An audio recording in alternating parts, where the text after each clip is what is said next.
সূরা আল গাশিয়া। আয়াত সংখ্যা ২৬টি, সূরা সংখ্যা ৮৮, পারা ৩০। আপনার কাছে আচ্ছন্নকারী কিয়ামতের বৃত্তান্ত পৌঁছেছে কি? অনেক মুখমণ্ডল সেদিন হবে লাঞ্ছিত, ক্লিষ্ট, ক্লান্ত। তারা জ্বলন্ত আগুনে পতিত হবে। তাদেরকে ফুটন্ত নহর থেকে পান করানো হবে। কণ্টকপূর্ণ জার ব্যতীত তাদের জন্য কোনো খাদ্য নেই। এটা তাদেরকে পুষ্ট করবে না এবং ক্ষুধায় উপকার করবে না।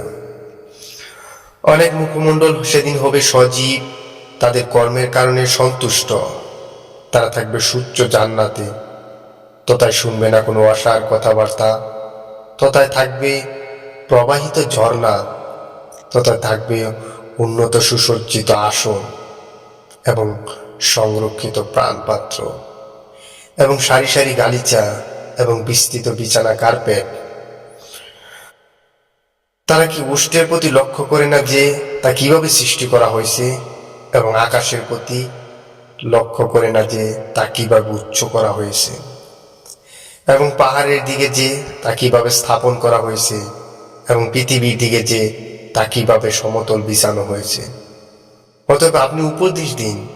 আপনি তো কেবল একজন উপদেশদাতা, আপনি তাদের শাসক নন। কিন্তু যে মুখ ফিরিয়ে নেয় ও কাফের হয়ে যায়, আল্লাহ তাকে মহা আযাব দেন। নিশ্চয়ই তাদের প্রত্যাবর্তন আমারই নিকট, অতঃপর তাদের হিসাব নিকাশ আমারই দায়িত্ব।